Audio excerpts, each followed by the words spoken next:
Guys, today my connection is not working well, so I have joined it with the phone now. It's working on my mobile network. Is this fine, or we can continue it tomorrow? I don't know.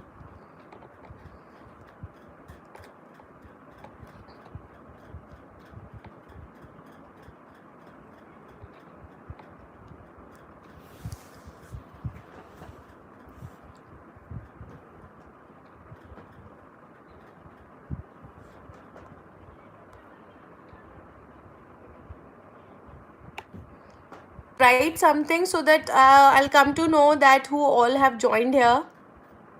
Write something in the comment section, live chat par.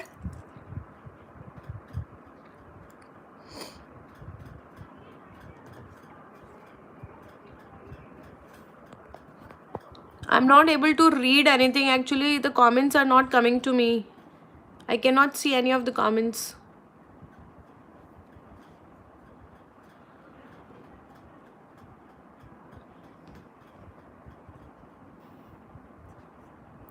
Can you guys type something?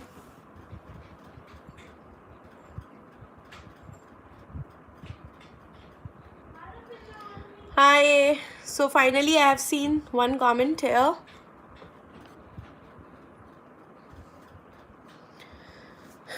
Today actually I think some network problem, and so can we go ahead here?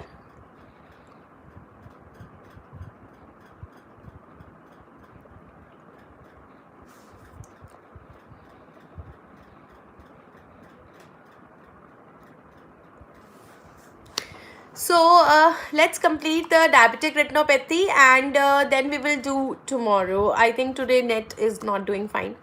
So I was telling you about the treatment options. Treatment options in the diabetic retinopathy, we were talking about the PRP. And hi Saurabh. So I was telling you the total number of spots that we are going to give is actually your 2000 to 4000 spots. Now I was telling you that many of you read Khurana, and you know what happens there. They have written just 1200 to 1600, and many a times there is a doubt that whether 2000 to 3000 or this. Hello Aditya, hello Naveen, welcome guys here. Okay, now the thing is that they have written this value in terms of starting. We start from 1500, so they, in that respect, they say that it is from 1200 to 1600, but we have to do more. Like, you cannot cover whole of the retina just by giving 1500. So in that respect, I always say that Parsons value is more correct, and that is your 2000 to 3000 spots, right? Then what is the type of the laser that I am going to use? So I can use the argon laser, I can use the diode laser, and I can also use the frequency doubled ND-YAG laser. And basically, what is the mechanism that I am going to follow here? The mechanism that I am going to follow is the photocoagulation. It's the photocoagulation. So we are coagulating the vessels so that they do not bleed. And the size of the one spot is 500 microns.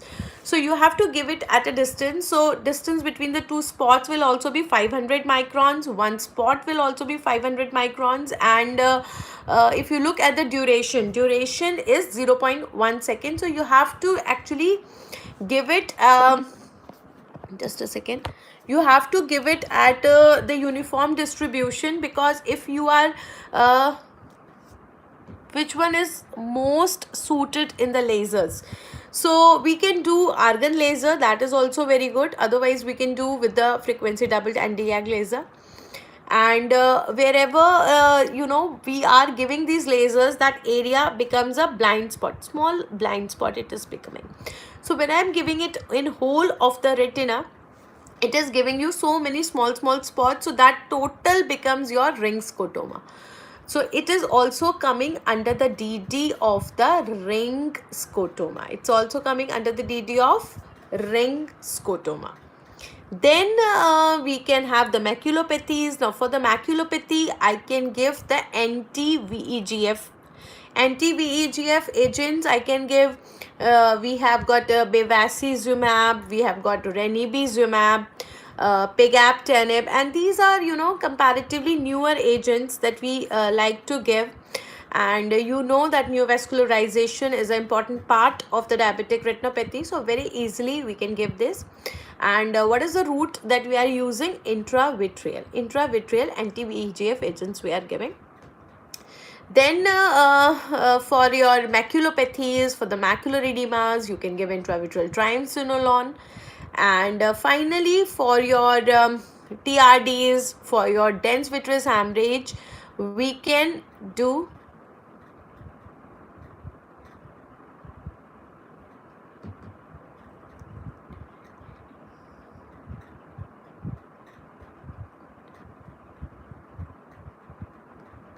no lavish, it is 500 only. It is 500 microns only into 0.1 seconds we are giving. It is 5 microns into 0.1 second only. And then we have got ring scotoma is your tunnel vision. Yes, ring scotoma means it's a opposite of the tunnel vision actually. Tunnel vision means you are having the vision in the periphery, and you are not having the vision in the periphery, you are having just in the center. Okay, so that is something different. Ring scotoma means you are just not having this darkness in the periphery, so it's more than the tunnel vision, little more than the tunnel vision there. Yes, then you can do also the vitrectomy. Finally, we can also do the vitrectomy if I am suspecting the TRT. So this was about the treatment of diabetic retinopathy. All right.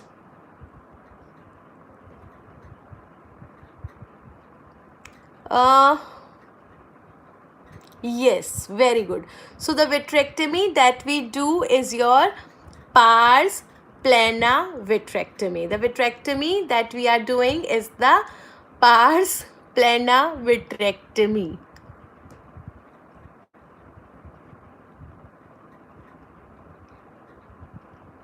What is pars plana, guys? What is pars plana?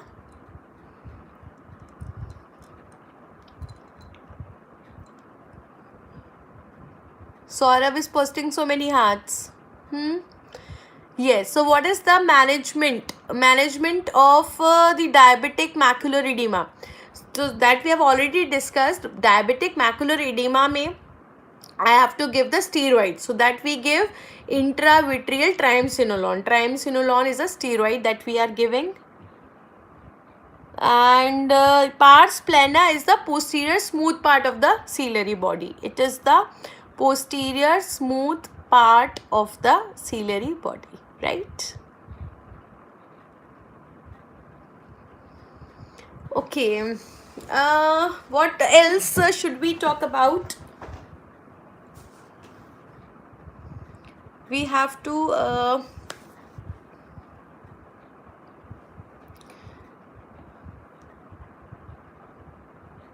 yes. So after the diabetic retinopathy, let's quickly talk about the what's the indication of anti-VEGF in general. See, whenever I have got more of VEGF, obviously I will have to give the anti-VEGF, right? Now what is VEGF? Vascular endothelial growth factor. Vascular endothelial growth factor means that you are going to have lot of neovascularization by the VEGF. Now VEGF is released in response to the ischemia. So whenever you are having lot of ischemia, you will have lot of VEGF and you will have to give anti-VEGF. So in general, whenever we have neovascularization, the key word for the anti-VEGF is actually the neovascularization. It can be your wet ARMD also, right? Then it can be your diabetic retinopathy, especially in the PDR cases or the severe NPDR cases, you will give this anti-VEGF agents. So is that good for you?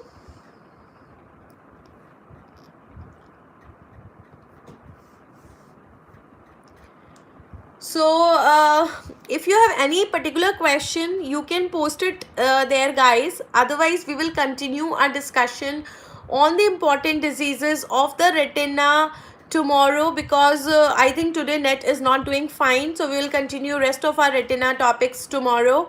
Yes, CNVM is the choroidal neovascular membrane. It's a choroidal neovascular membrane.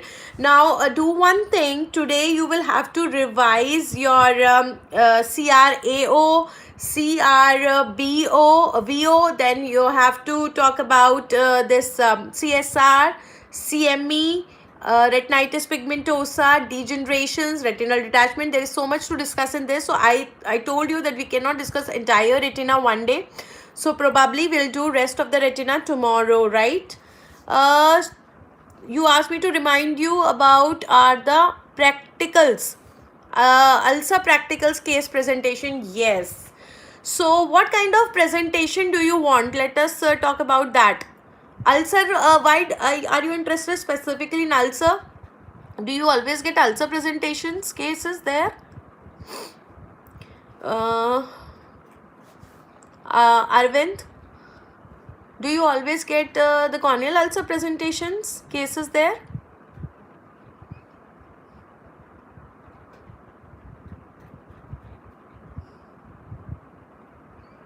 Yes, just after this session, I'll be posting the link, because actually I am taking this live on the phone. So I cannot post the link. I'll post it after the presentation, and I don't know how to discuss the question. Let me see the question actually. Actually, I'm doing it on my phone now, so I do not have that question. Let me see if I can do something to see that question. I think that was a amitriptyline question today, na? Let me see that.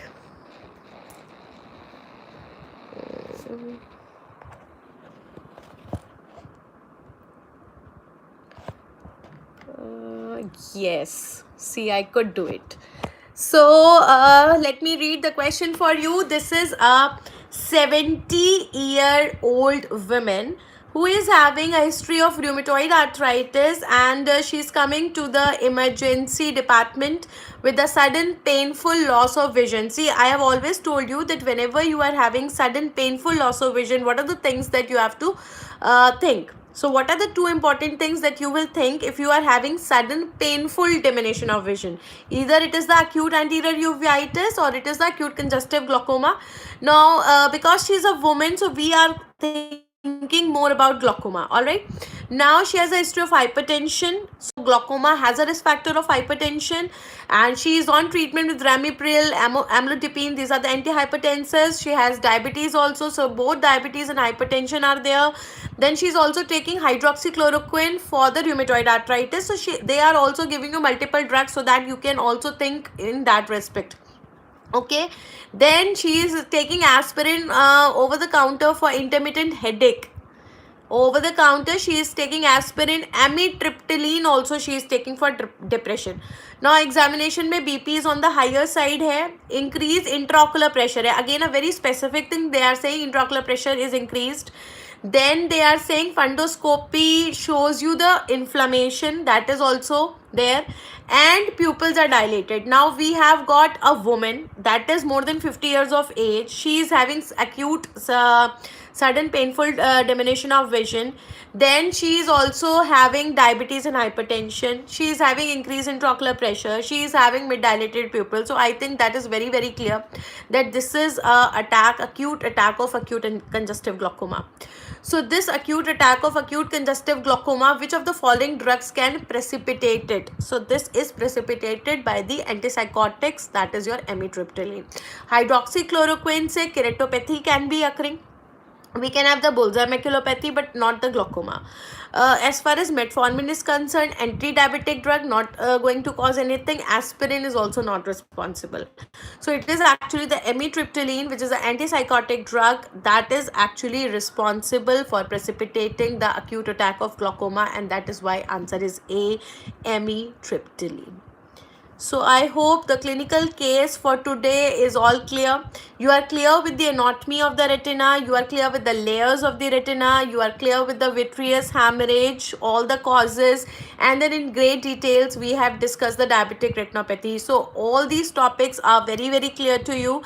Tomorrow we will be discussing the hypertension retinopathy, CSR, CME, ERMD, we have got CRAO, CRVO, retinal degenerations, retinal detachment. So all these things, be prepared. I'll be asking you so many questions tomorrow, but there's some problem today, that is why we were not able to cover, and I think time also does not permit to cover all those things. So we do require one more session of retina. And then as far as the case presentation of ulcer is concerned, let me work it out. I'll try to present a video to all of you regarding the case presentation of corneal ulcer. Now what you can do till then, I have already shared one video on my channel on the corneal ulcers, in which I have explained in great details the different characteristics of the 4 types of ulcer, and I have also compared the 4 types of ulcer. So you can go through it, you can see the images, see the theoretical aspects, because finally they'll be asking you the factual things also. How to present that case, I'll be telling you in a separate video. So we'll go do that on a separate day. And the practicals may all the other things that are asked, the routine history and examination, how to take it, that I have already shared. Then the telegram group link I'll be sharing in the description box after this. Any other thing, guys, please do let me know that I can do it for you. Any other thing that you want me to do, that I can do? Are you done with all these things today? And as people are saying, I'll try to increase the number of questions, but actually the reason is that it's only me that is giving the questions daily. So sometimes I think that they have to read the other subjects also, and if I am giving so many questions, maybe they are not able to focus on other subjects, and ultimately all the 19 subjects matter. uh, In practicals, they ask how to differentiate between the macular nebula and leucoma looking at the ulcer. See, what you have to do, Avinash, when you look, they will not ask you to show them at the slit lamp. Basically, we can differentiate it on the slit lamp examination. So when you see the patient in the slit lamp examination under the diffuse light, so you have to see whether you are able to see the iris details or not through this. So if you are able to see the iris details clearly, right, then it's a very, very faint one. So we have got 3 types: the nebula, macula, and leucomatous. Nebula means through which you can see everything. Then you've got the macula, through which you can see just partial details, not clearly. Leucomatous, leuco means white, so it's totally white opacity. So if I am able to if I am not able to see anything through this, it's just a white opacity, then it is a leucomatous opacity. So it is as simple as that. Are you clear, Avinash, about this now? Are you clear? Any other thing, guys?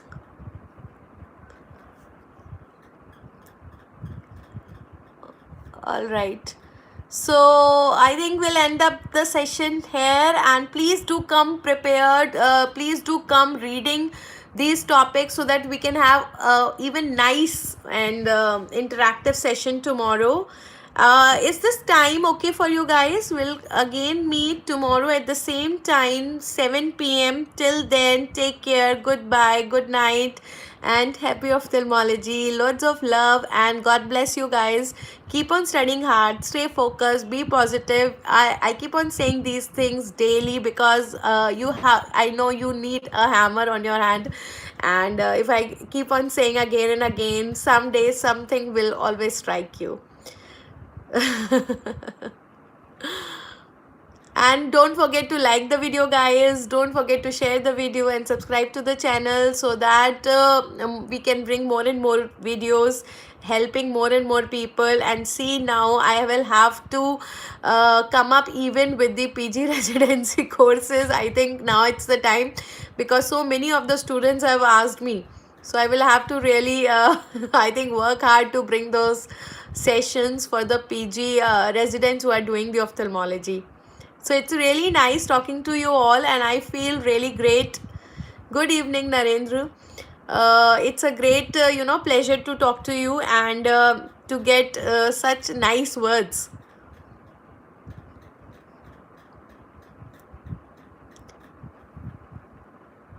Yeah. So do let me know if I can do any other thing for you guys. I'm there, just a message away. And you can also follow me on the Facebook group. On the Monday, I am going to have the Facebook live session also on the NEET INI-CT group. That's a large group, and I am going to have a live session on Monday there. If you are not joined on that group, you people can join by the time. And we will be having the 10 most important topics, high yield topics for your NEET PG 2021 in that live session. So for details, you can contact me on Telegram. Okay, you can follow me on the Insta. We have got Facebook group, Facebook page also, along with this Telegram group. I think most of the people are already joined with us on the Telegram group. We have got 30k people plus. And if you are new to this channel, if you are new to this group, do message me, and I'll definitely see how to help you guys. And that's all, I think. Take care. Bye bye. Good night.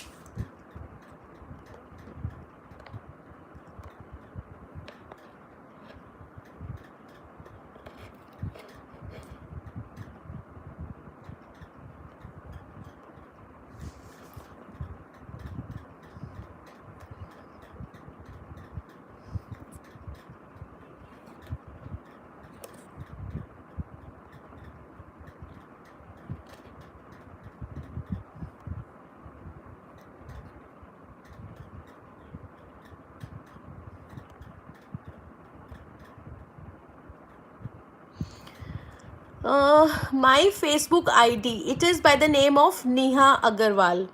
NIHA I'll share it on my Telegram group also.